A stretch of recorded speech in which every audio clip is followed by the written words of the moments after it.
Écoute dans la nuit.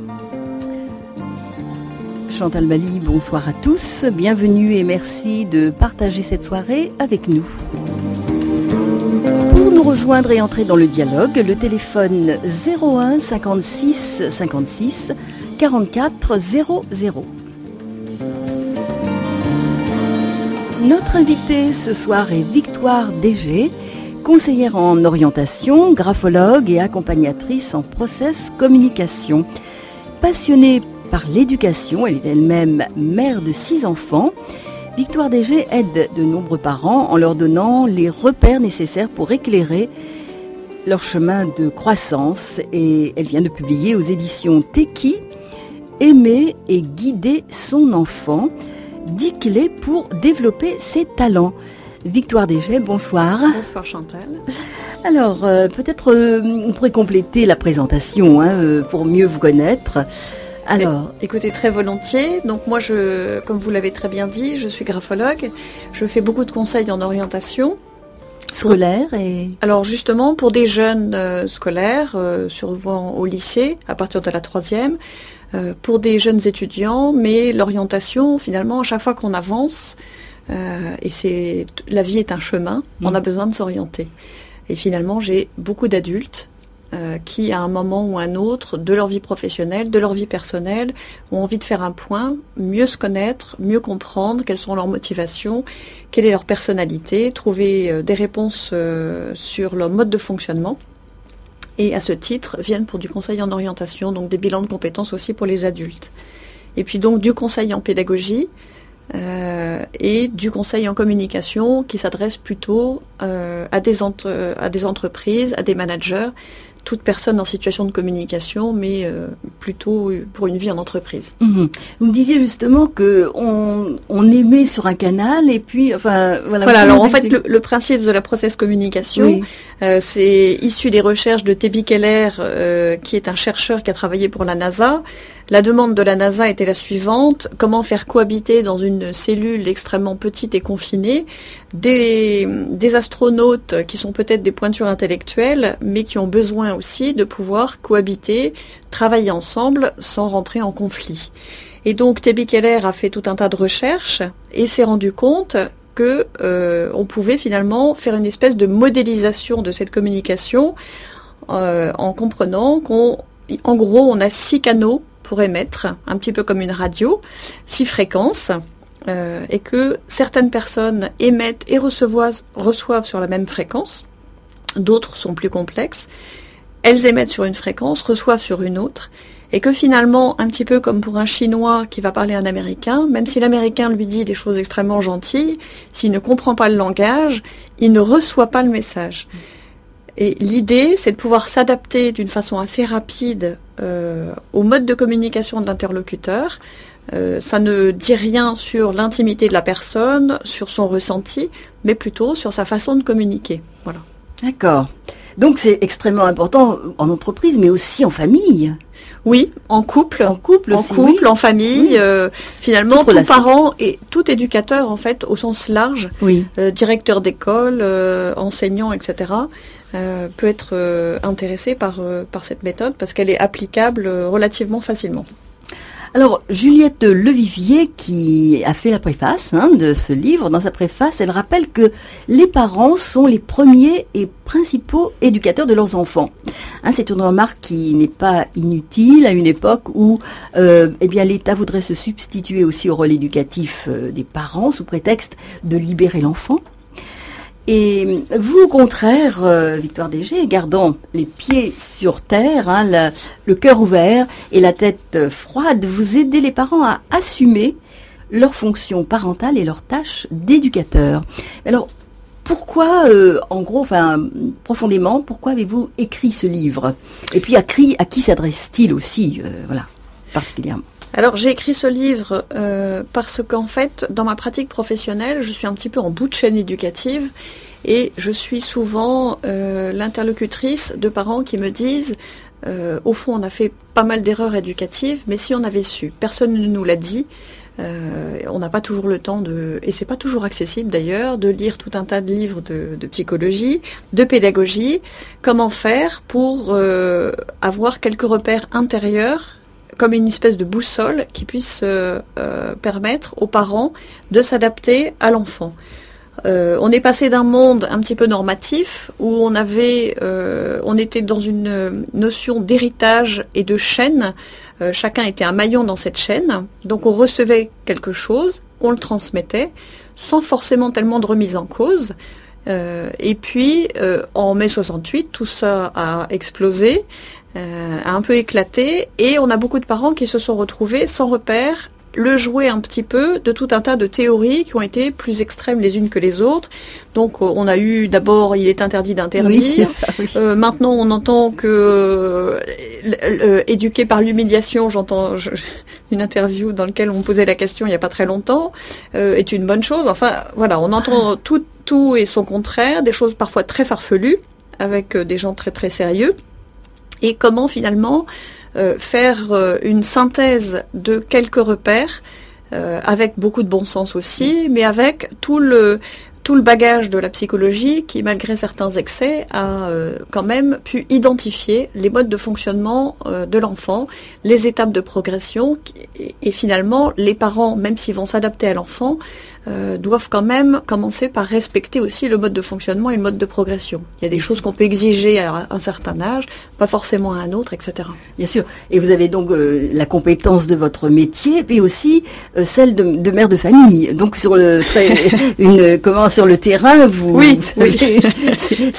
Ce sont pas des idées en l'air, quoi. Je ne sais pas si c'est une compétence. Je dirais que c'est une humilité. Oui, parce que c'est un quotidien qui est vécu. Oui. Donc on sait aussi que finalement chaque parent essaie de faire ce qu'il peut, qui a à la fois une grande responsabilité, et on ne peut pas déroger à cette responsabilité parce qu'à partir du moment où on a mis un enfant sur orbite, on en est responsable.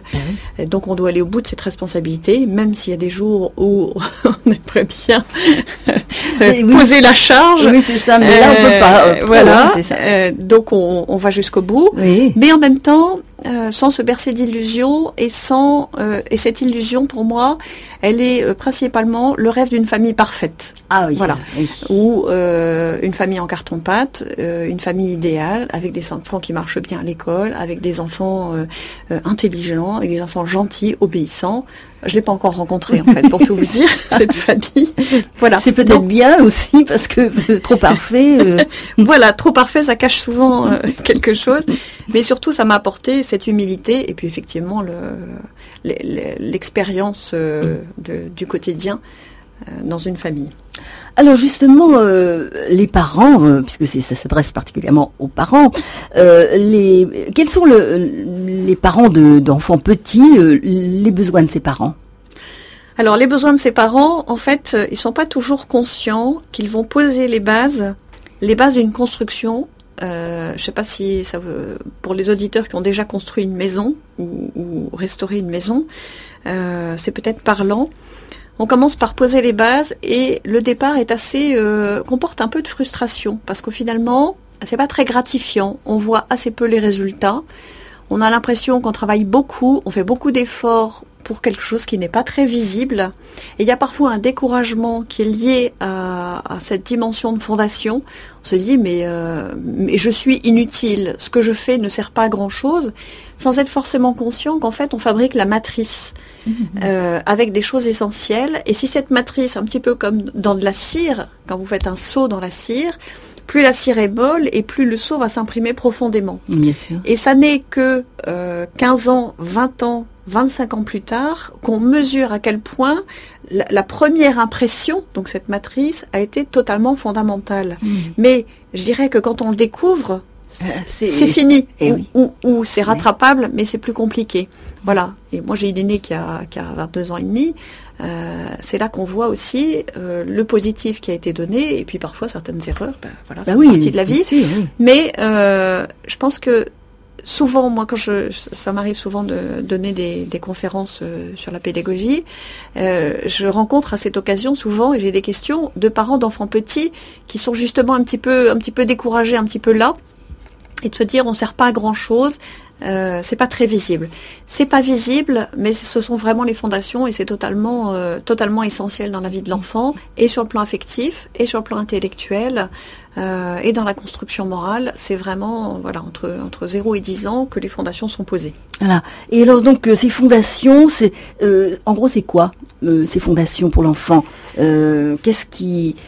Alors, un bagage affectif qui est, en premier, je dirais, un bagage affectif d'amour inconditionnel. Plus l'enfant sentira qu'il est aimé, qu'il est en sécurité, et plus ensuite il sera capable d'altérité, de don de soi, de solidité, de capacité à expérimenter, à partir à l'aventure en fait, Oui. Et à prendre des risques entre guillemets. Alors il ne s'agit pas de conduite à risque, mais prendre le risque d'entreprendre. Oui, Voilà. oser. Oser, exactement. Et en fait, parfois, on pense que si on les confronte à la difficulté tôt, ou à l'autonomie excessive, j'entends bien sûr que l'autonomie s'acquiert, on en reparlera, mais s'ils sont confrontés trop tôt et qu'ils n'ont pas encore les ressources ou les moyens, on va créer finalement une insécurité ou un manque qui va faire qu'il sera toujours en mode compensatoire ensuite. Au lieu de partir à l'aventure, il va chercher un refuge permanent. Et finalement, ce sont les enfants qui ont été les plus sécurisés enfants, petits, qui partiront le plus à l'aventure et qui seront le plus audacieux.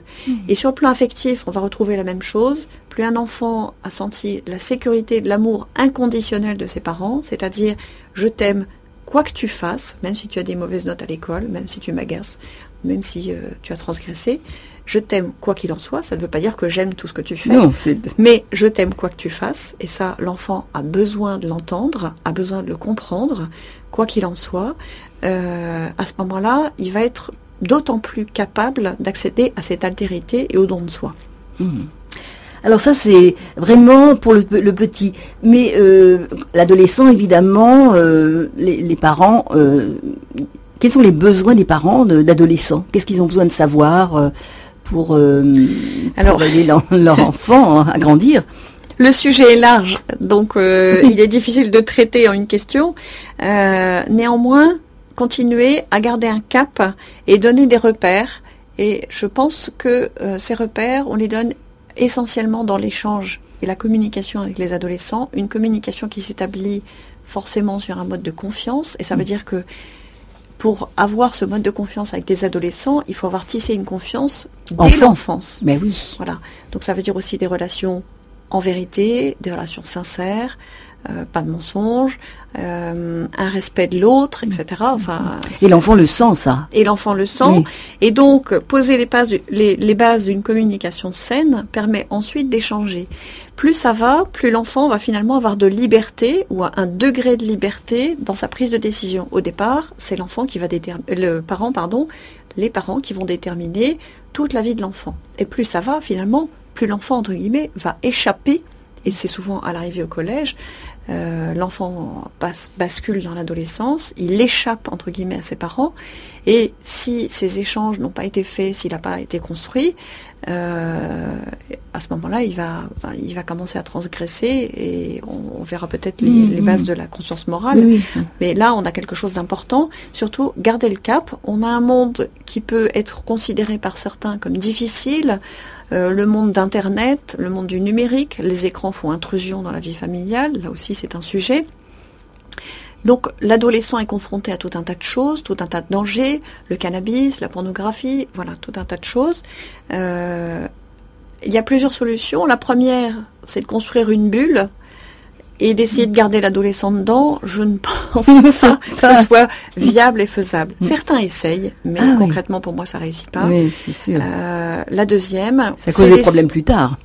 Voilà, on retarde le problème sans leur donner les ressources pour faire face au problème. Et sinon, la deuxième solution, c'est de leur donner les moyens, cette espèce de boussole intérieure qu'on va leur transmettre en leur donnant les moyens de réfléchir à ce qui est bon, à ce qui l'est moins, à ce qui est franchement mal. Et ça se construit avec l'échange aussi. Et puis, à les aider à développer leur potentiel. Et là encore, c'est une confiance en soi qui s'acquiert dès l'enfance. L'enfant, mais l'adolescence est encore plus criant, va avoir à développer un potentiel qui soit physique, sensoriel, le sport, la musique, l'art, et sur le plan intellectuel aussi, à l'école, c'est tout un tas de choses qu'il va devoir développer en vue d'une insertion dans la société. Donc, les parents vont être confrontés à cette transmission encore plus criante, c'est-à-dire que là, ils vont donner leur enfant, entre guillemets, à la société, avec d'un côté un besoin de développer son potentiel, mais aussi une certaine responsabilité, puisqu'ils vont être responsables à terme, peut-être une responsabilité en entreprise, dans leur métier, dans le quartier, dans la vie publique, etc. Oui, la question de la responsabilité est importante. On va en reparler dans quelques instants. On a parlé des tout-petits, des adolescents, et on évoquait la question, juste avant, la question de la responsabilité, donner le sens de la responsabilité à l'enfant. Alors, à partir de quel moment l'enfant peut comprendre cela ? La responsabilité, pour moi, elle est liée à l'autonomie. Petit à petit, l'enfant commence par acquérir une autonomie. À partir de 2 ans, il prend vraiment conscience qu'il est une personne tout à fait différente et à part entière, différente de sa mère, j'entends. Au départ, il est un peu un prolongement, et puis petit à petit, il y a une séparation qui se fait, et qui est normale, et qui est naturelle. Et puis, il va s'insérer dans la société. Donc au départ, il y a la crèche, ensuite l'école. Il acquiert d'abord cette autonomie avant d'acquérir ce sens de la responsabilité. La responsabilité, c'est apprendre déjà à se décentrer de soi pour s'ouvrir à l'autre. Alors, s'ouvrir d'abord aux petits frères, à la petite sœur, aux parents, aux amis, et puis ensuite, donc camarades de classe, avant d'élargir à la société. Ce décentrage, cette opération de décentrage où finalement l'enfant apprend qu'il n'est pas le centre du monde, et c'est ça un des grands challenges de l'éducation, c'est d'abord un décentrage affectif et intellectuel et qui se fait aux alentours de 6-7 ans. Alors justement, quand arrive un petit frère, une petite sœur, là il y a... Alors c'est un premier lâcher-prise qu'il est obligé d'avoir, mais il n'est pas encore décentré. C'est vraiment vers 6-7 ans que à la fois cette démarche se fait sur le plan intellectuel et sur le plan affectif, où finalement il est capable de petit à petit de s'ouvrir à l'autre, aux besoins de l'autre. Voilà. Et alors donc, à ce moment-là, la responsabilité peut se vivre. Peut se vivre à la hauteur de ce qu'il est capable de vivre. Je pense qu'il est important de ne pas donner des responsabilités trop élevées par rapport aux ressources de l'enfant. En fait, en psychologie, le stress est généré par le décalage. Alors c'est une dimension subjective. Le décalage qu'il y a entre la difficulté de la tâche qu'on doit accomplir et en face les ressources internes et externes qu'on pense avoir. Alors c'est un petit peu, ça paraît compliqué, mais je vais vous expliquer. Les ressources internes, ce sont les capacités de maturité intellectuelle, physique, etc. qu'on peut avoir. Externe, c'est l'environnement qui va combler si les capacités internes ne sont pas suffisantes. Et donc, par exemple, pour un nourrisson qui a peu de capacités internes, c'est l'externe qui va prendre en compte complètement. Et plus ça va, plus cette bascule va s'opérer. Finalement, l'enfant va être de plus en plus autonome et va être capable de plus en plus de gérer lui-même. Alors, si on ajuste la responsabilité à cette ressource interne et externe, l'enfant grandit et finalement, petit à petit, non seulement se construit avec ses responsabilités, mais est fier en plus, construit aussi une confiance en lui pour aborder le monde et se dit « je suis capable de le faire, ça je l'ai fait », donc il va ensuite aborder un petit peu plus difficile. Ça donne confiance, oui. Voilà, ça donne confiance. Et c'est tout le rôle des parents d'ajuster ces petits challenges à la capacité de l'enfant. Et il y a des enfants qui sont plus audacieux que d'autres plus timides, d'autres plus en retrait. Donc là encore, c'est une éducation personnalisée. Mais pour que l'enfant puisse à la fois grandir et sortir un peu de lui ou de son petit confort, mais sans être trop stressé. Voilà en gros Alors, les responsabilisations, par exemple, pour un petit, on va trouver nourrir un animal de compagnie, il veut un hamster, il veut un lapin, soit il va commencer par le nourrir, changer sa cage. Ça, à partir de 6-7 ans, il est capable de le faire. Un adolescent est capable de se charger de retourner le jardin de sa voisine qui est un peu âgée, ou de lui sortir ses courses, ou de lui faire ses courses, vous voyez. Oui. Après, il faut l'ajuster en fonction de... Alors, ne pas non plus donner une responsabilisation trop importante. Par exemple, dans mon livre, je l'évoque, je donne un exemple d'un enfant, d'un aîné de fratrie qui avait une fratrie extrêmement nombreuse derrière lui, qui, à 10 ou 11 ans, était chargé de faire dîner toute la famille, s'occuper, nourrir le bébé en plus, faire la vaisselle derrière, alors qu'il avait 8 frères et sœurs, c'est pas de cet âge-là. Et là, la difficulté, c'est comme il n'a pas la ressource pour faire face ni l'autorité à ses frères et sœurs, il va peu ou pro échouer dans cette tâche. Parce que ça ne sera pas forcément comme l'aurait fait un adulte. L'enfant se construit en observant et en s'identifiant, donc il va essayer de faire comme ses parents et il aura du mal parce qu'il n'a pas 30 ans, 40 ans, etc. Donc il risque d'échouer. Et au lieu de se dire la tâche était trop difficile pour moi, il va intérioriser je ne suis pas à la hauteur et je n'y arrive pas. Oui. Et donc à terme, il va avoir toujours cette petite difficulté par rapport à la confiance en lui, de se dire non, j'y arriverai pas. Voilà. Et vous donnez tout il y a tout un récapitulatif dans votre livre. Concrètement, à quel moment votre enfant est capable de faire seul? Alors, par exemple, manger et enlever ses vêtements entre 12 et 18 mois déjà. Oui, petit à petit. Oui. Alors, le gros challenge pour les parents, c'est de prendre du temps pour leur apprendre. Voilà. La grosse difficulté, c'est-à-dire que ça va beaucoup plus vite au départ de leur faire, de les habiller. Quand on est pressé le matin, qu'il faut habiller tout le monde pour partir à l'école à l'heure, etc., on est très souvent tenté, on se dit, allez, demain, tant pis, je apprendrai. Et puis demain, c'est toujours demain, il y aura un autre problème, ou il y aura une échéance. Oui. Voilà, c'est de prendre du temps et de se dire, là, je vais lui apprendre à s'habiller, c'est normal, on va y passer du temps, et plus ça va, plus il va pouvoir accélérer. Après, il y a aussi une capacité motrice à développer, donc ça se fait en même temps. Il est évident aussi que si vous lui donnez une petite fille avec une robe avec plein de boutons à boutonner, à 2 ans, c'est pas possible. Non. Mais on fait pour les petits enfants des jeans et des pantalons sans fermeture éclair, vous voyez, des choses comme ça. Oui. Alors il est évident qu'à 18 mois ou 2 ans, il commence petit à petit, mais petit à petit lui apprendre et rester avec lui et l'accompagner. Il ne s'agit pas de se décharger en disant maintenant tu te débrouilles. Voilà, je vais t'apprendre, on va faire ensemble. Et puis petit à petit, quand il devient capable, à ce moment-là, il le gère tout seul.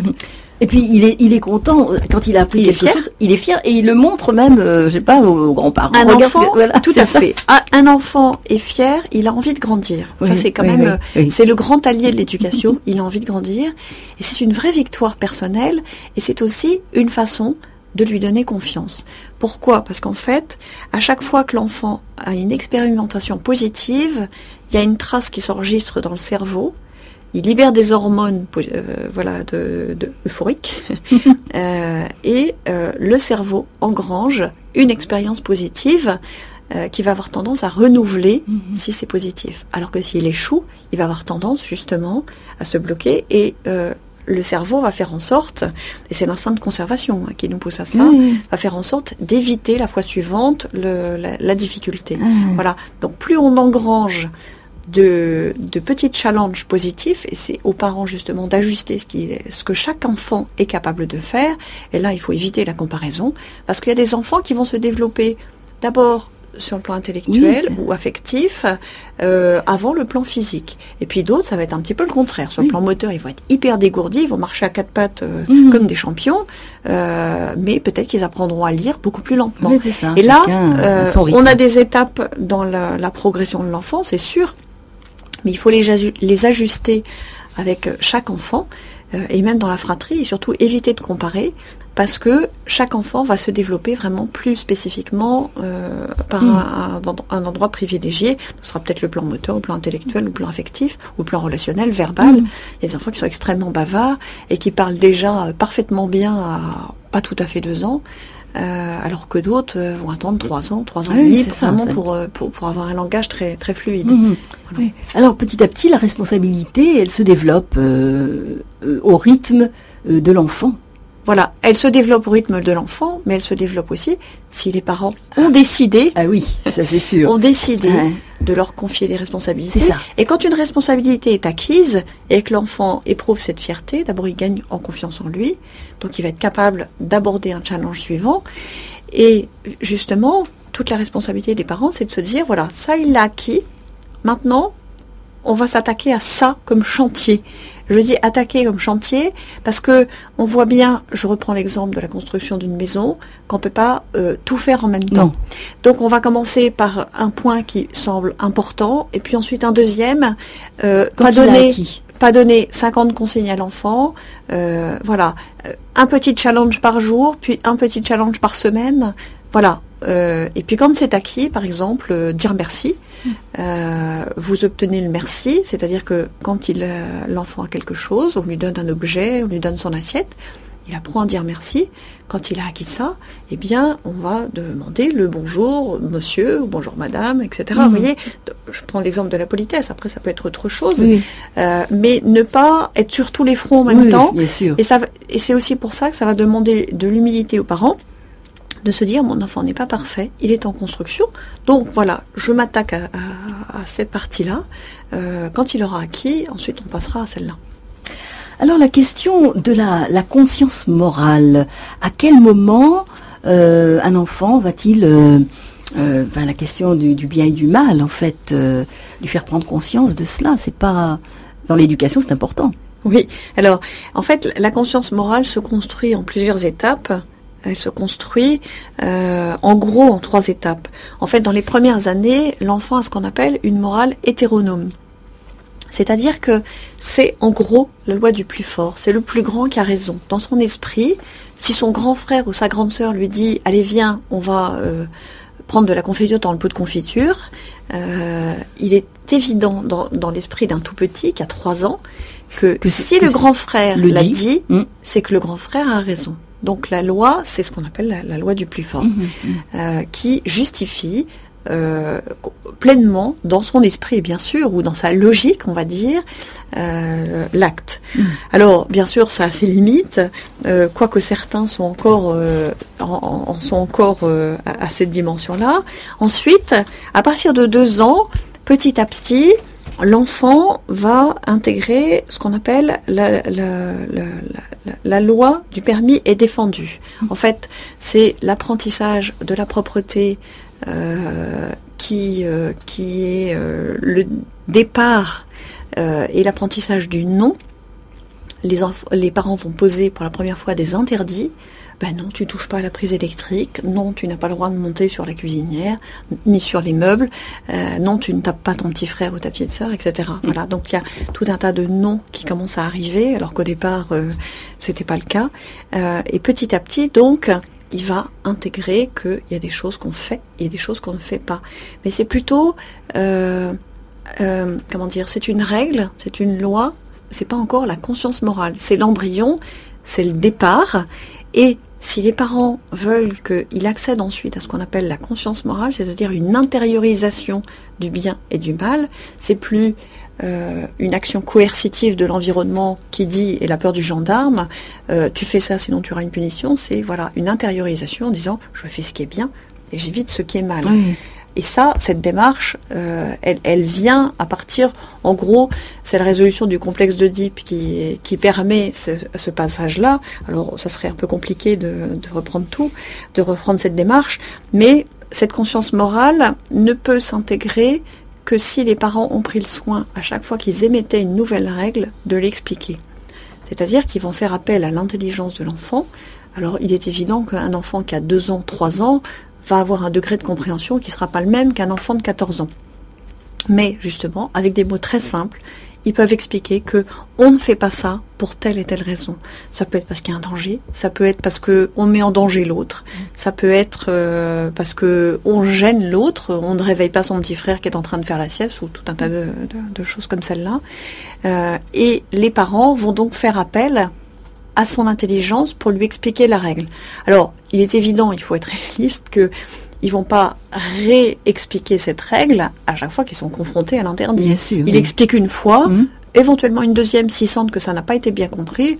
Après, si votre enfant à 10 ans vous demande pourquoi il doit mettre le couvert, je pense qu'il n'y a pas forcément besoin de lui expliquer. Vous voyez ce que je veux dire? C'est qu'après on peut simplifier en disant écoute, voilà, je t'ai demandé d'aller prendre ta douche, tu vas la prendre, ou tu mets le couvert gentiment, et c'est bien. Alors, il y a Bernard, donc on essaie de rappeler Bernard, mais comme ça ne répond pas, je vous pose la question de Bernard concernant la nécessité aux parents d'être dans un calme total lorsqu'il est en dialogue avec l'enfant, de ne pas projeter ses inquiétudes sur lui et avoir une disponibilité mentale.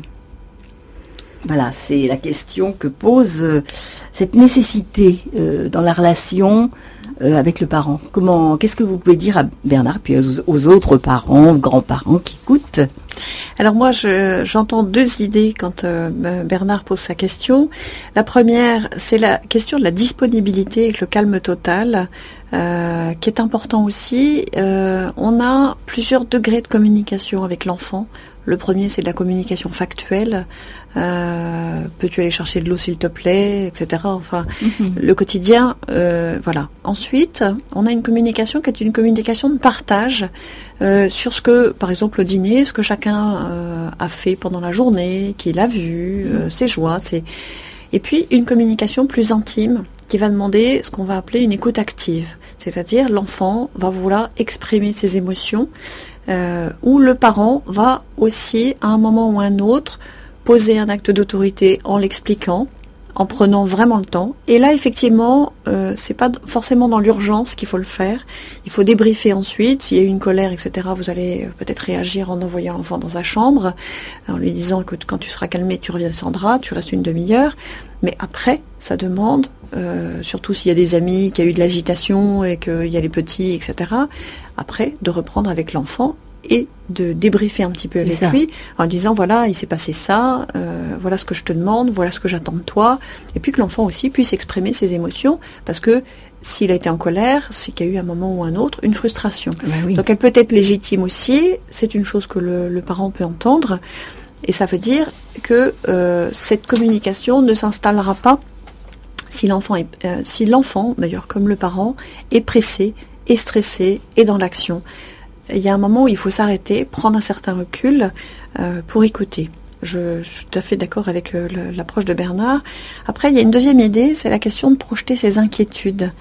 Le monde est un monde difficile et les parents le savent, contrairement à l'enfant. Alors, c'est pas facile de donner son enfant au monde. Le jour où on dépose pour la première fois son bébé à la crèche, on a l'impression de le jeter dans la fosse aux lions, c'est horrible. Le jour où on dépose son enfant en maternelle, on se dit mais tous les autres vont le mordre, le taper, lui tirer les cheveux, ça va être épouvantable. Le jour où l'enfant arrive au collège, on se dit mais il est dans la cour des grands, c'est épouvantable. Enfin, je caricature, et je dresse le portrait avec humour, mais bon, moi j'ai donné mes enfants pareil en maternelle, à la crèche, etc. Donc je vois bien. On va le confronter à la difficulté, et c'est jamais fini, parce que le jour où son enfant, son jeune adulte a passé le permis et qui prend sa voiture tout seul, on sait que les enjeux sont autrement plus importants. Voilà. Alors ça peut générer une inquiétude légitime. Et c'est aux parents d'apprendre à la gérer en eux, sans projeter effectivement leurs inquiétudes. Parce que cette inquiétude et finalement montrer que le monde est noir, c'est donner peur aux enfants. Ben oui. Voilà. Alors il faut trouver un juste équilibre pour à la fois les alerter en disant attention, il faut une certaine prudence, il peut y avoir ça comme danger. C'est aussi le rôle des parents de les guider sur ce chemin en disant voilà, il peut y avoir ça prise peut de conscience, exister.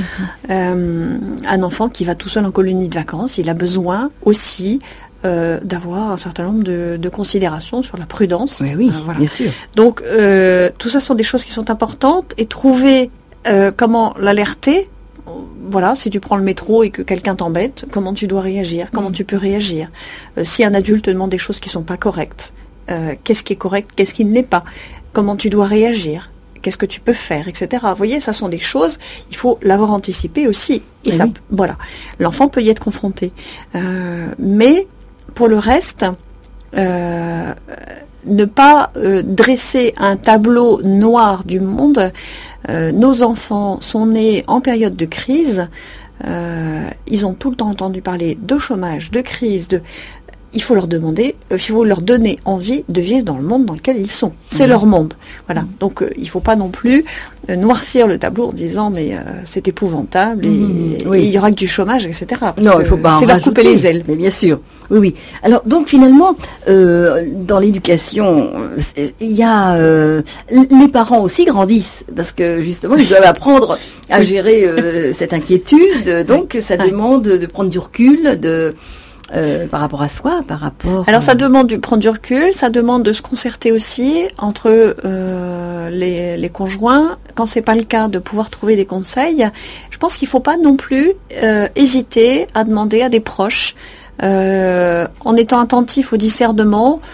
Les très très proches, je parle oncles et tantes, ne sont pas forcément toujours les plus neutres, mais j'allais dire des proches, parrains, marraines, etc., qui ont quand même une certaine neutralité affective, qui vont pouvoir observer les comportements avec gentillesse et bienveillance, mais aussi avec lucidité, et pouvoir dire, voilà, c'est...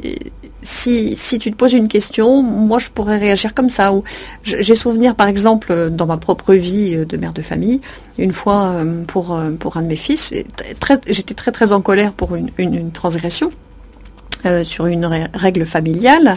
J'ai mis plusieurs jours avant de décolérer. Je suis pas d'un naturel coléreux, hein, mais là quand même il avait charrié. Il a fait charrier. Donc on avait longuement discuté avec mon mari. J'ai demandé conseil à 2 personnes parce que il fallait quelque chose, un acte qui soit très très ferme. Et en même temps, comme j'étais en colère, je ne voulais pas que ce soit une vengeance ou que ce soit une façon de régler mes comptes. C'était pas la question. L'objectif, c'était vraiment un acte éducatif en disant, là, il y a transgression, donc il faut derrière qu'il prenne conscience et qu'il assume sa responsabilité de la transgression. Voilà. Donc, demander conseil et à des professionnels ou à des proches bienveillants. Voilà. Et on disait tout à l'heure que l'image, la figure paternelle, par exemple, même si le père est absent, c'est important de trouver un modèle pour que l'enfant puisse se construire. Si c'est un garçon, par exemple, sur le modèle... Voilà, mais la fille aussi a besoin d'avoir son papa, mais c'est encore plus criant pour un garçon. Oui. Il y a des lieux... Alors, je pense par exemple dans le scoutisme. Finalement, l'idée du scoutisme, c'est aussi que les grands vont transmettre un savoir, des connaissances, que ce soit apprendre à faire un brelage pour une table à feu, monter une tente, etc. Mais aussi transmettre la loi scout. Et ce sont les chefs d'équipe ou les chefs de patrouille qui vont transmettre aux suivants. Donc là, on peut trouver des figures paternelles, ça peut être des patronages. En ville, par exemple, il y a beaucoup de patronages, ça peut être des moniteurs, des moniteurs de sport, ça peut être le vicaire de la paroisse. Enfin, il y a énormément de ressources, il faut vouloir les trouver. Les parrains, les marraines, je pense qu'il faut, pour des parents, être attentifs aussi dans les choix de parrains-marraines, de se dire, voilà, on aime beaucoup un tel ou un tel, est-ce qu'on sera encore amis, est-ce qu'on sera encore très proches dans 10, 15, 20 ans? Est-ce que c'est une relation qui est pérenne?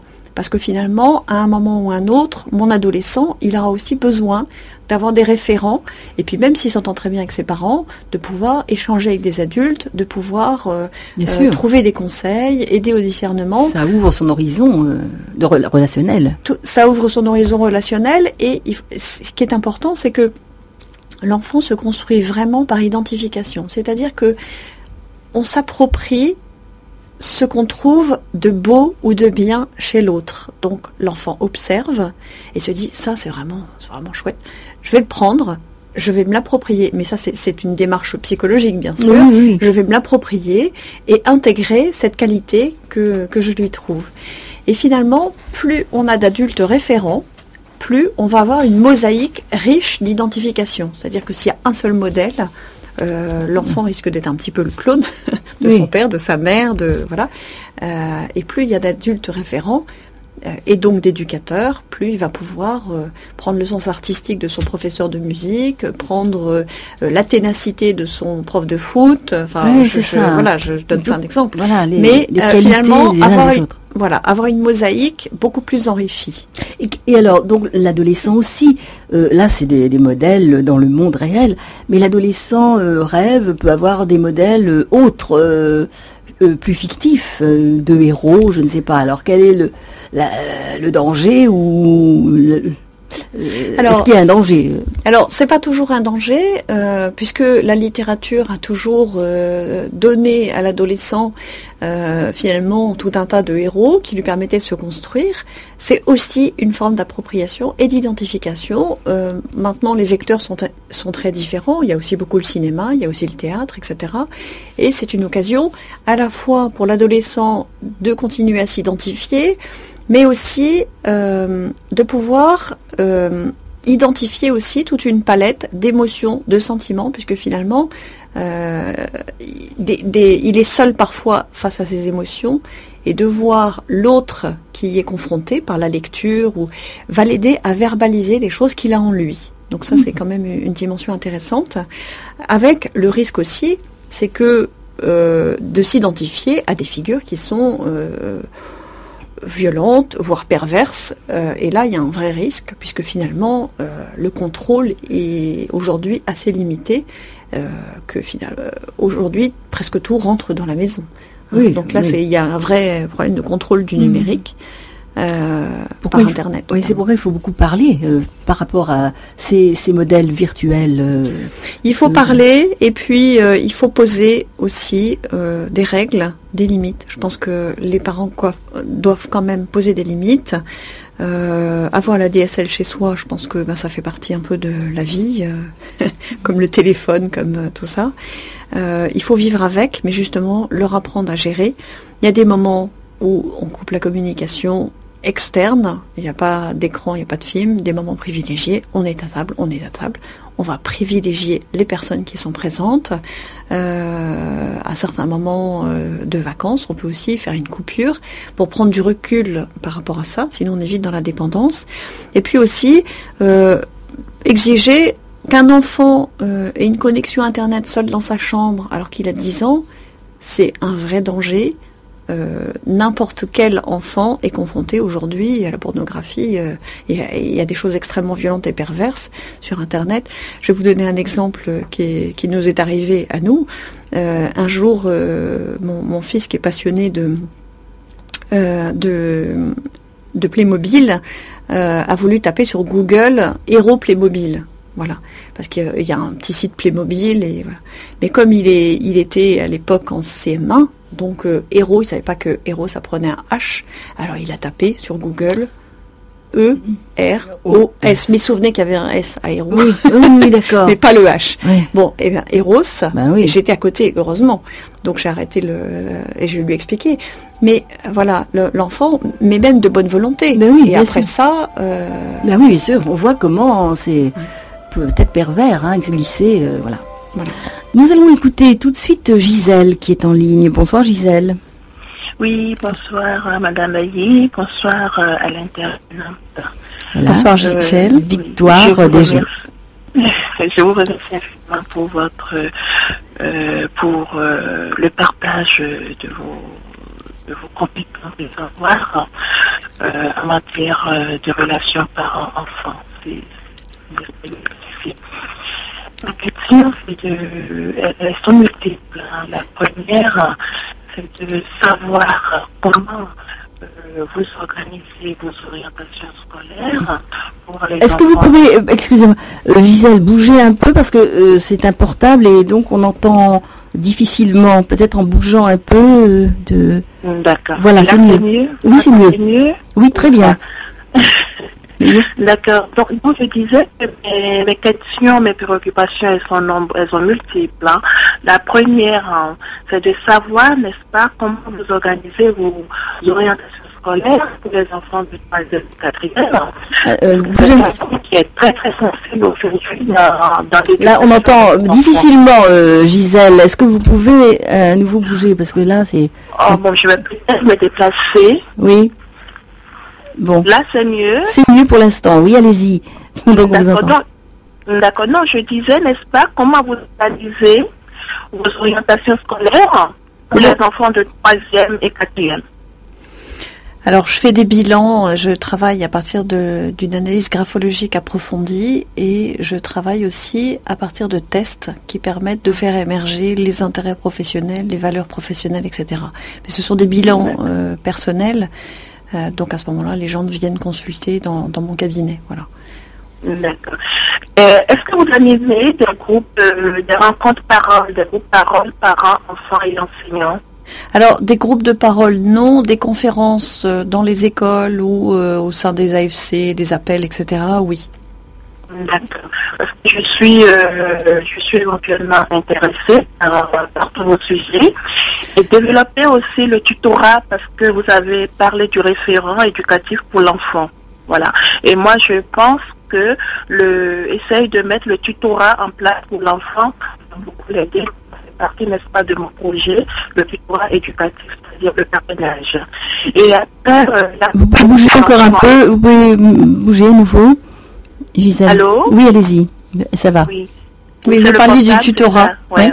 Oui. Non, je disais que le tutorat, n'est-ce pas, aujourd'hui, je trouve qu'il serait très, très bénéfique pour l'enfant et pour les parents aussi.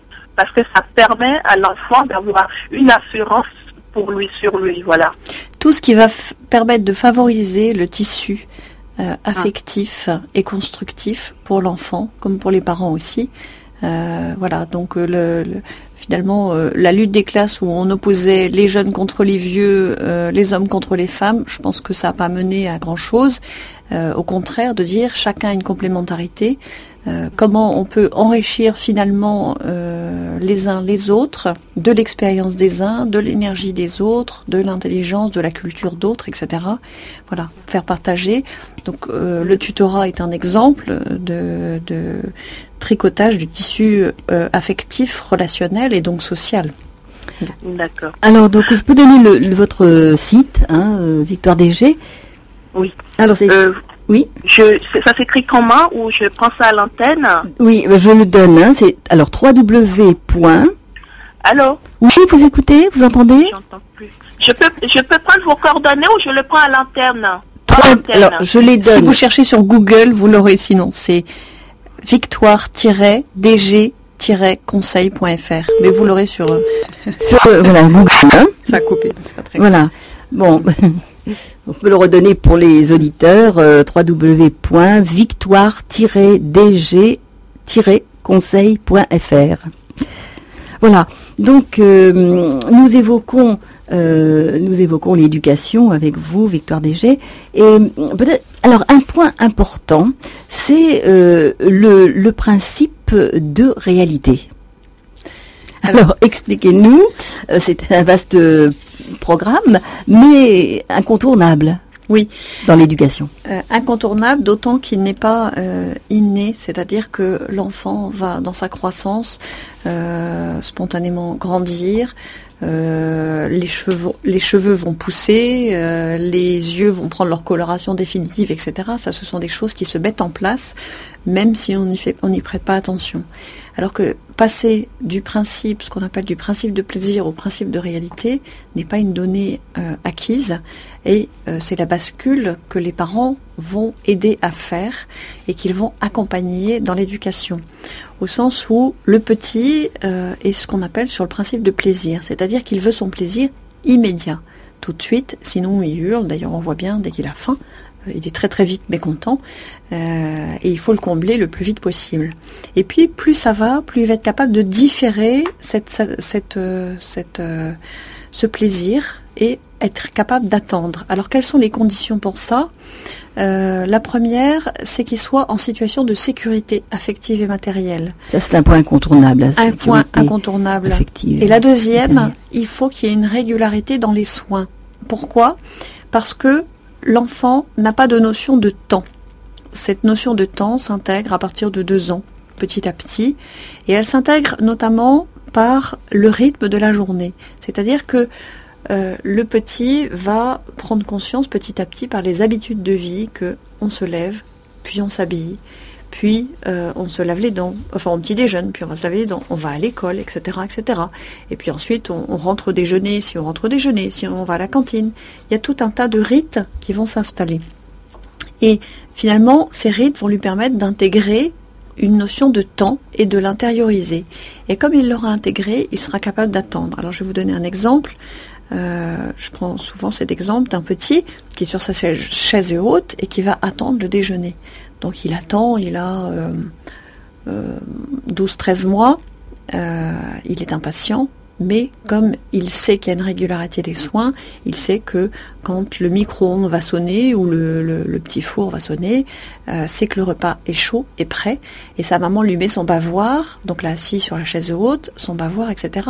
Et il a beaucoup moins d'impatience, il est déjà capable à 14 mois d'attendre, alors qu'un petit de 15 jours n'attend pas, il hurle, il n'est pas conscient que les soins vont arriver ou que l'assiette va arriver. Et voilà, petit à petit, il va intégrer ça s'il y a cette régularité. Mais si le déjeuner est à n'importe quelle heure, qu'il n'y a aucune régularité, il ne peut pas l'intégrer, il ne peut pas intégrer cette notion de temps. Et finalement, c'est cette attente qui va être capable de différer petit à petit son plaisir. Et notamment, ça va être le début de la pensée. Pourquoi ? Parce qu'il va faire exactement comme un assoiffé dans le désert va halluciner une fontaine ou un point d'eau, un point d'eau, oasis. Voilà, lui va halluciner son assiette. C'est le début, c'est par l'imagination, et c'est en fait la naissance de la pensée. Et petit à petit, il va pouvoir mettre des mots, puisque le langage va venir en même temps, mettre des mots sur cette pensée pour pouvoir la décrire.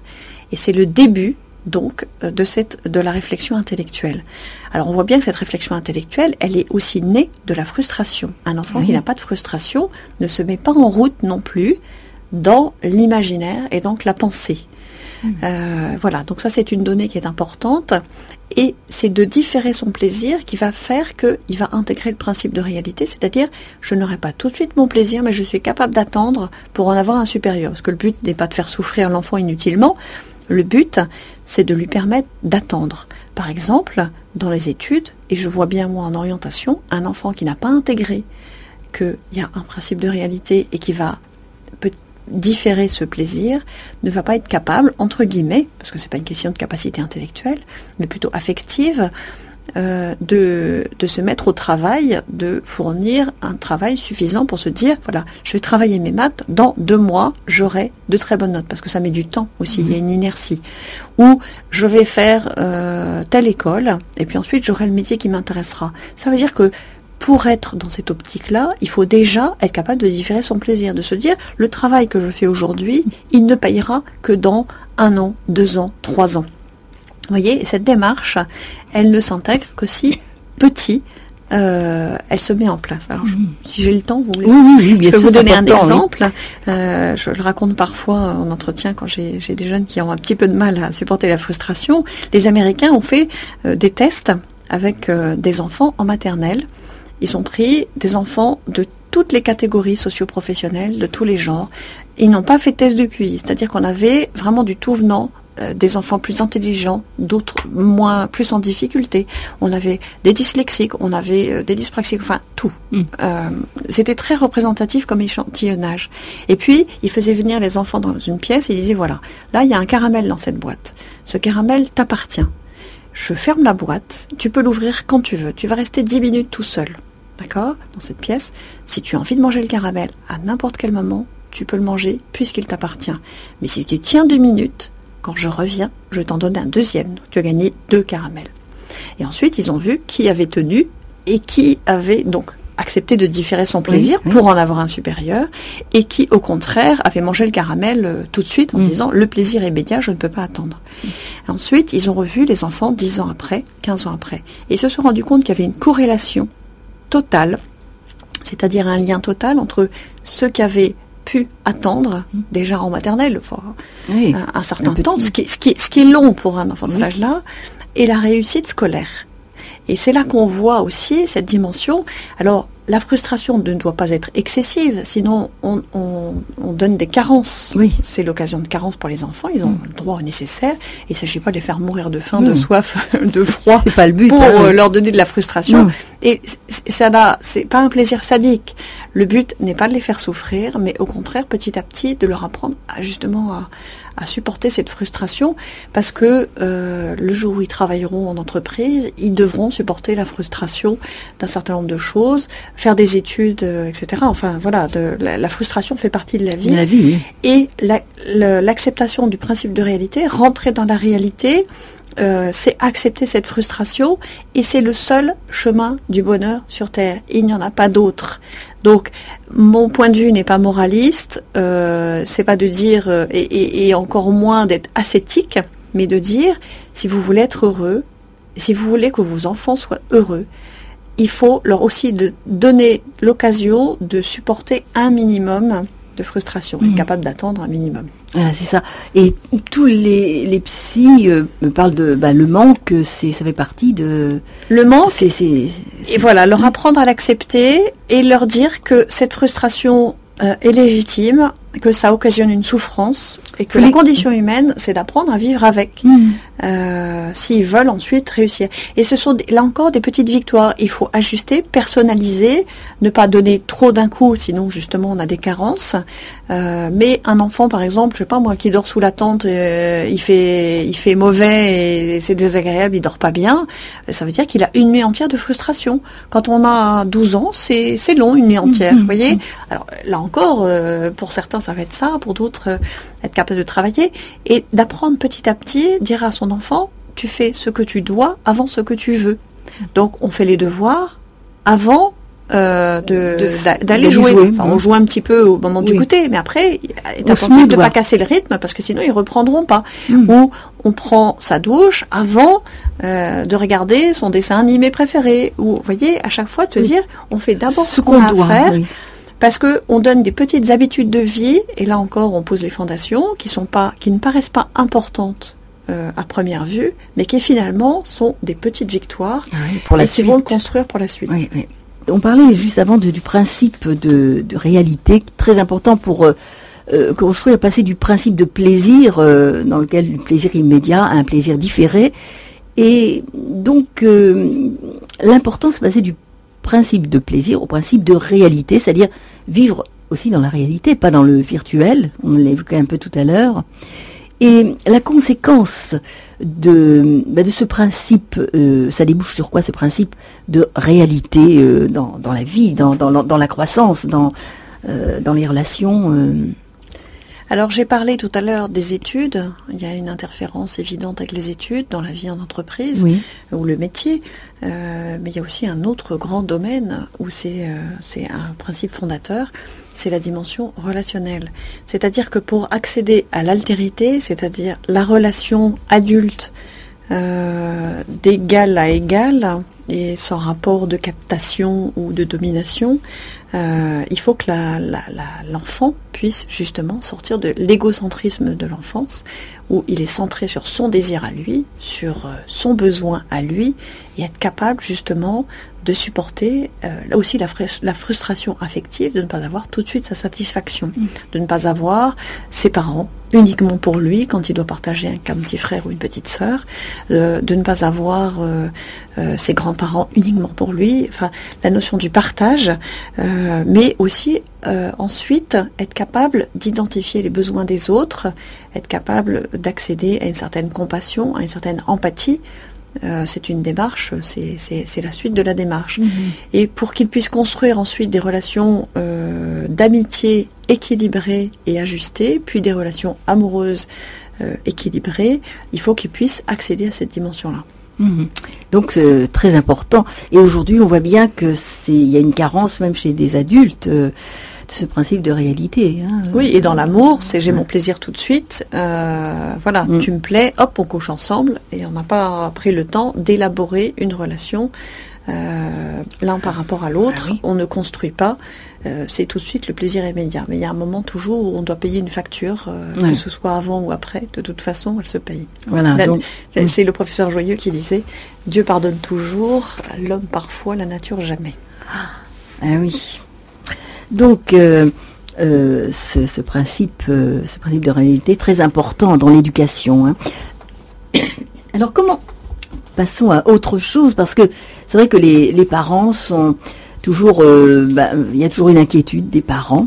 Hein. Alors, comment savoir si son enfant va bien, par exemple? Alors, comment savoir? D'abord, observer le comportement. Un enfant qui ne va pas bien a des symptômes. Un enfant qui fait pipi au lit, un enfant qui se ronge les ongles, un enfant qui a des tics nerveux, un enfant qui est agressif, ou un enfant qui est trop calme, un enfant qui est trop en retrait. Alors, chacun a sa personnalité. On a des enfants plus extravertis, d'autres plus introvertis. Mais est-ce que l'enfant est bien à l'école? Est-ce que ça fonctionne bien? Est-ce qu'il est en souffrance? Voilà, il y a toujours des signes, des symptômes. Donc, observer le comportement. Et puis, la deuxième chose, c'est l'écouter. Tout simplement. C'est Bernard qui disait tout à l'heure qu'on a besoin d'avoir aussi des plages de calme total, des moments où on est dans la gratuité de la relation, on est disponible pour l'enfant, prêt à l'écouter, où il pourra exprimer un certain nombre de choses. Alors je dis toujours que au départ, les parents sont les coachs émotionnels de leurs enfants. C'est-à-dire que l'enfant va avoir toute une palette d'émotions qui va des émotions les plus intenses aux plus nuancées, des émotions positives, des émotions négatives, la jalousie, la colère, l'enthousiasme, la peur, la joie, la gratitude, tout ça ce sont des émotions qu'ils vivent au quotidien. Et si les parents leur apprennent à mettre des mots sur leurs émotions, ils apprendront à les verbaliser, à les exprimer, et finalement c'est aussi une façon de prendre du recul. Les écouter, si la communication s'est installée de cette façon dans la famille, ça permet aussi, si l'enfant ne va pas bien, qu'il puisse l'exprimer. Voilà. Donc prendre en compte les signes négatifs et surtout observer la récurrence des signes. Si vous avez un faisceau de plusieurs indices, on fait un peu comme des détectives, et qui sont durables, à ce moment-là, il faut pouvoir demander de l'aide et avoir recours à des personnes compétentes. Je prends un exemple. Souvent, il y a des parents qui ont des réticences à emmener leur enfant chez un psychologue en disant mais il n'est pas dingue, mais bon. Alors c'est un petit peu passé cette approche. Néanmoins, si votre enfant, par exemple, moi quand mes enfants étaient petits, bon, ils étaient assez peu malades, mais quand ça arrivait, je faisais ce que je pouvais pour les soigner moi-même. Une angine, en gros, je savais gérer. Après, il y avait certaines maladies, c'était pas de l'ordre de ma compétence. Donc quand ça dépassait ma compétence, je ne savais pas gérer moi-même, puisque les signes s'installaient, j'allais voir le médecin. C'est exactement la même chose sur le plan psychologique. Un enfant qui va pas bien à un moment ou à un autre, le parent va essayer, par le dialogue, par l'écoute, de comprendre ce qui ne va pas bien. Si les choses s'installent et que la communication ne s'installe pas bien, à ce moment-là, il peut avoir recours justement à quelqu'un qui est professionnel. Donc ça peut être un pédiatre en qui il a confiance, le médecin de famille, un psychologue, un professeur. Voilà. Il faut savoir aussi entendre les alertes. Un des grands obstacles de l'éducation, ça reste le déni. C'est-à-dire que si je me suis construite une image de famille parfaite, à chaque fois que mon enfant, imparfait forcément, puisqu'on l'est tous, ne correspond pas à cette image de famille parfaite, je vais repousser de mon esprit cette idée. Et on rentre dans une espèce de déni, on ne veut pas voir, voilà. Or, un enfant qui ne va pas bien, il y a des alertes. Donc, quand le moniteur de sport dit « Ah, là, il y a un problème, il n'obéit pas et il ne fait que ce qu'il veut », quand la maîtresse dit « Ah, il y a un problème, voilà. Quand les amis commencent à plus l'inviter parce que oui, il transgresse, parce qu'il va taper ses camarades, etc., à ce moment-là, finalement, on voit qu'il y a un cercle d'isolement qui s'installe et que l'enfant va de plus en plus mal, puisque il va souffrir de cet isolement. S'il souffre, il va être à nouveau encore plus agressif ou au contraire se mettre en retrait. Voilà. Donc ça n'est pas rendre service que d'être dans ce déni et faire comme si tout allait bien. Donc les crises font partie de la vie familiale, l'imperfection en fait partie aussi. Savoir reconnaître les signes et se dire là, il y en a, voilà, on m'envoie un signal. Il faut savoir que l'enfant va émettre le signal de plus en plus fort jusqu'à ce qu'il soit compris. Donc, au début, on a un petit dysfonctionnement, et plus ça va, plus le dysfonctionnement va s'installer et avoir des gros dysfonctionnements. Donc, les étouffer, c'est prendre le risque de les voir ressurgir à l'adolescence avec un amplificateur, puisque là, on a une arrivée hormonale, émotionnelle, etc., qui va amplifier le phénomène et faire remonter toutes les problématiques qui n'ont pas été traitées. Oui, ça ressort à un moment ou à un autre, de toute façon. Voilà. Alors, c'est vrai que tous les parents ont le souci d'être de bons parents. C'est, voilà, le désir. Mais de là à être des parents parfaits, est-ce que c'est souhaitable? Est-ce que c'est possible? Non, Bon, pas possible. Enfin, j'en ai pas rencontré. vous n'avez pas rencontré, vous avez une expérience, donc Voilà. En fait, je crois qu'il faut sortir justement de cette illusion des parents parfaits et accepter donc cette humilité de se dire je fais ce que je peux. Néanmoins, on a une vraie responsabilité et il faut assumer cette responsabilité. Voilà. Moi, je suis parfois un peu surprise de voir l'effort qu'on peut mettre en formation professionnelle pour progresser dans son métier, parce qu'on se dit il faut que je sois au point, il faut que je me forme aux nouvelles technologies. Tout le monde s'est formé en entreprise, à Internet, à l'informatique, etc. Même si c'était pas le cœur du métier, mais tout le monde a fait cet effort parce que c'était incontournable, c'est l'adaptation. Voilà, donc on s'adapte dans la vie professionnelle et finalement on voudrait bricoler dans la vie familiale en se disant je vais bien avoir l'idée, mais c'est pas inné d'être parent, ça s'apprend. Voilà. Donc accepter aussi, et ça fait partie de l'humilité, de se dire mais je vais pas, je n'accepte pas de bricoler sur le plan professionnel, pareil sur le plan personnel. Donc faire des points réguliers. On fait des points professionnels en se disant, là moi j'ai beaucoup d'adultes en bilan de compétences, sans faire un bilan de compétences de parents. Au moins de se dire, s'arrêter de temps en temps. Et de se dire, je sais pas, une fois par semaine, une fois par mois, en couple, et de se dire, voilà, ils en sont où? Lui, il en est où, etc. Ou une fois par an, ou au moment des vacances, ou voilà, de prendre ce recul et de se dire, est-ce qu'on est dans la bonne direction? Est-ce qu'il y a des changements de direction? Est-ce qu'il va bien? Est-ce que... et puis, se former aussi, il existe... des écoles de parents, il existe des livres accessibles, il existe des cercles de formation, je pense au chantier éducation ou des choses comme ça, qui sont quand même à la disposition des parents pour leur donner des repères et pour pouvoir répondre aux questions. Et c'est important de le vivre, cette éducation, en couple, le père et la mère. Enfin, oui, tout à fait. Ah oui. Et qu'il y ait cette concertation et que chacun puisse jouer le rôle qui lui est propre. C'est-à-dire que chacun a une personnalité, chacun a une posture. On parle d'une relation triangulaire. Le père a une posture de père, la mère a une posture de mère. Le père peut donner le bain de son bébé aussi bien que la mère, donner à manger et paterner son bébé. En revanche, il le fait avec sa personnalité de père. Du père, oui. Voilà. La mère est capable d'avoir un acte d'autorité avec un de ses enfants. Alors c'est plutôt le père qui donne la loi. Néanmoins, elle le fait avec son attitude de mère. Voilà. Donc chacun va respecter à la fois la vocation qui lui est propre, sa personnalité, mais assumer sa responsabilité. Et en concertation. Voilà. Alors, un point important, c'est aussi de donner un sens, et finalement le sens de la vie, et aussi de prendre en considération la passion. La passion. Les passions différentes. Oui, de donner des moteurs aux enfants. Voilà, c'est ça. En fait, on avance tous dans la vie avec des buts. D'où l'intérêt de la transmission d'un certain nombre de valeurs. Qu'est-ce qu'on va transmettre à nos enfants? Qu'est-ce qui est important pour nous? Et quand je dis valeurs, c'est ce qui est important pour chacun. Donc chacun mettra un contenu derrière ces valeurs. Mais passer du temps à transmettre ces valeurs. Et puis, transmettre aussi un goût de la vie, transmettre un appétit de vivre, transmettre une curiosité, transmettre justement une passion de la vie. C'était à l'opposé de la noirceur dont je parlais tout à l'heure, au début. Oui.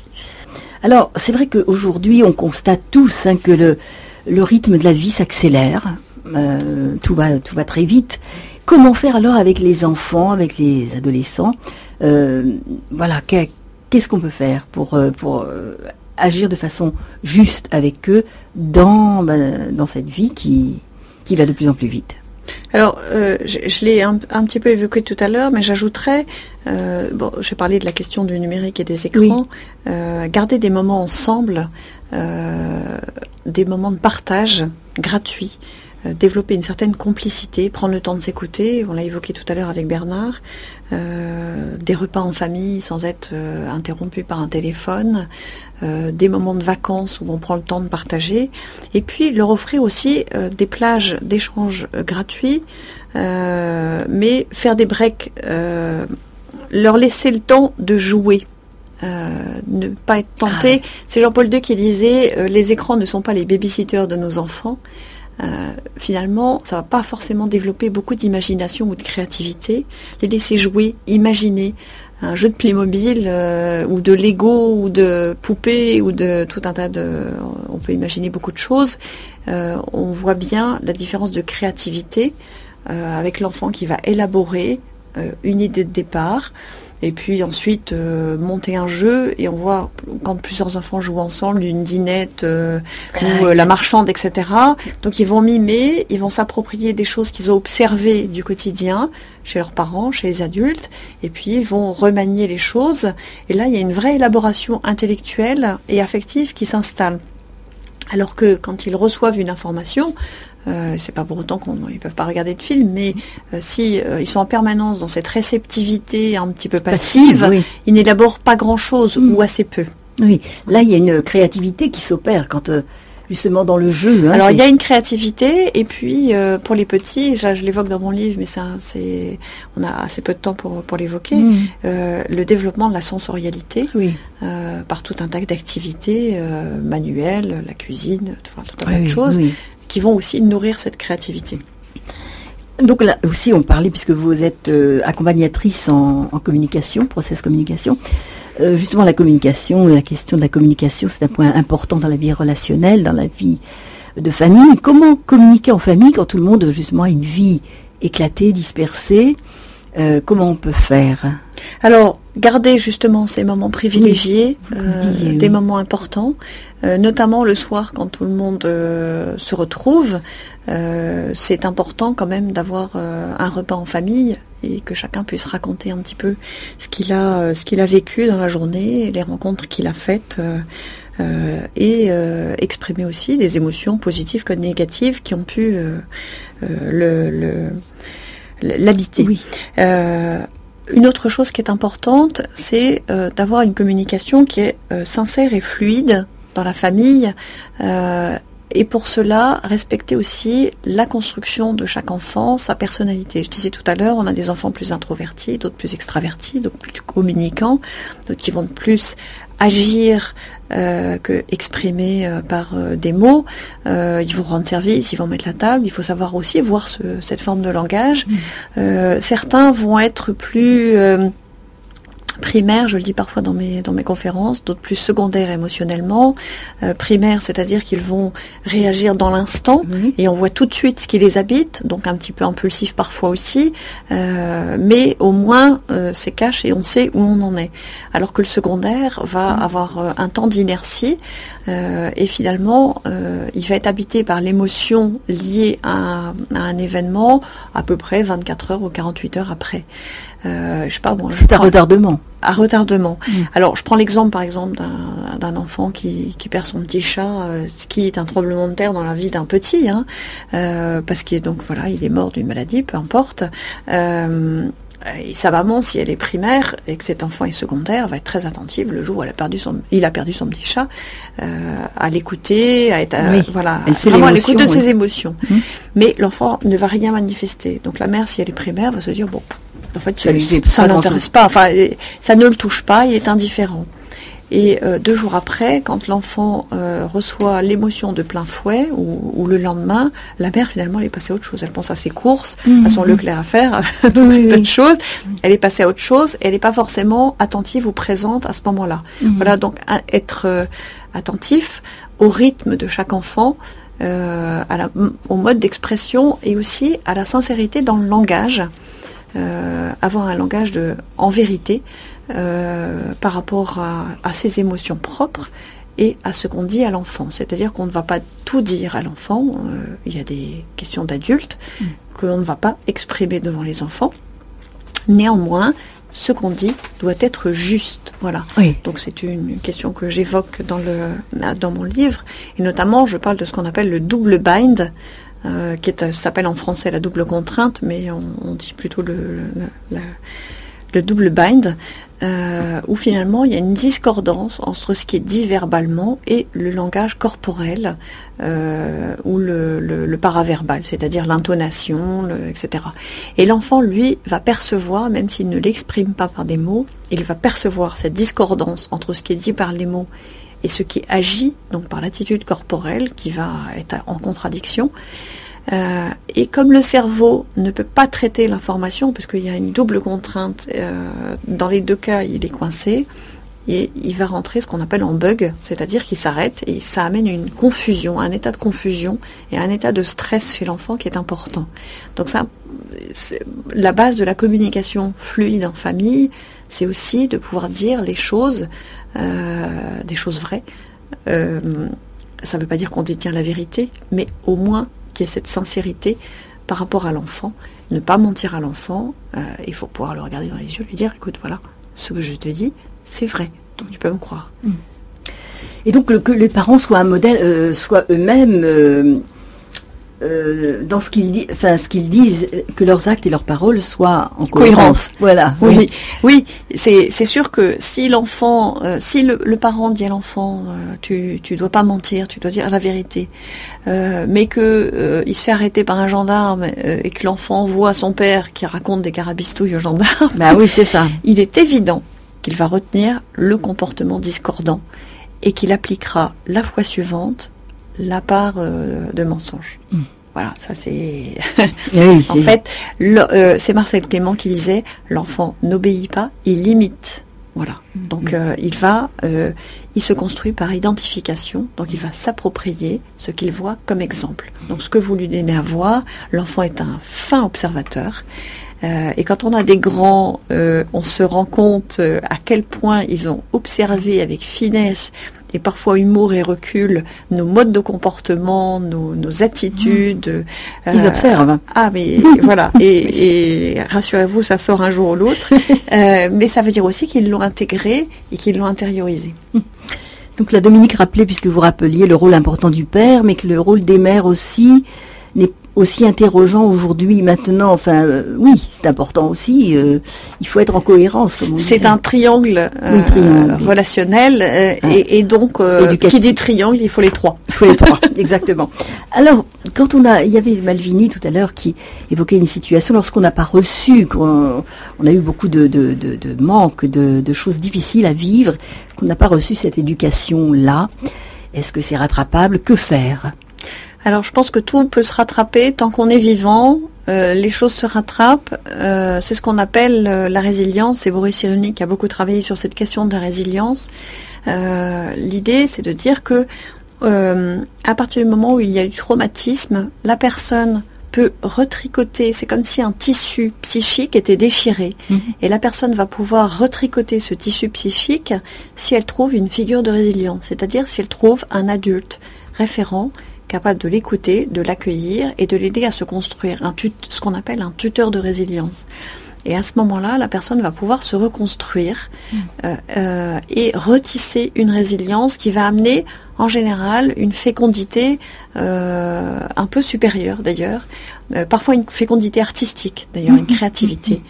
Voilà, donc tant qu'il y a de la vie, il y a de l'espoir, on pourrait dire, et à tout moment, on peut, d'une façon ou d'une autre, guérir. Maintenant, il y a des souffrances qui sont lourdes, et il faut pouvoir accepter de se faire aider, porter, il y a beaucoup de gens qui portent des sacs à dos. C'est comme faire l'ascension d'une montagne. La vie, c'est une ascension de montagne. Alors, si on part avec un sac à dos avec du plomb dedans, il est évident qu'on va se fatiguer dans la marche et qu'on va assez vite baisser les bras. Donc, ce sac à dos, on peut le poser et avec quelqu'un discerner en se disant, voilà, ça, on me l'a transmis.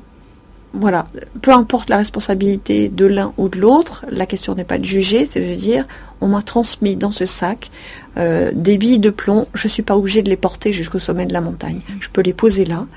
Et justement, l'intérêt d'une aide, ça peut être un coach, un thérapeute, quelqu'un qui va aider pour... Il y a des groupes qui accompagnent dans la guérison, etc.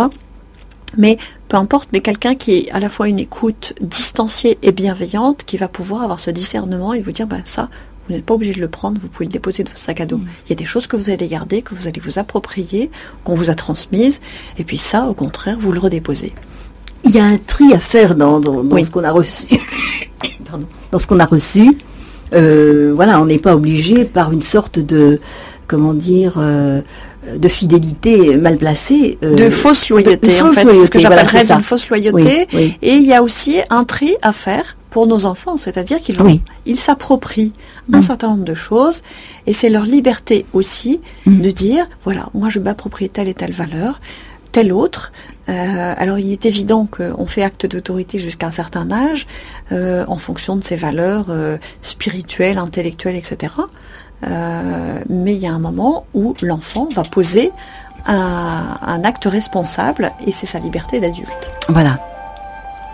À un moment donné, l'enfant devient adulte, prend ses responsabilités. Il prend sa vie en charge. Oui, c'est la liberté. C'est un être libre.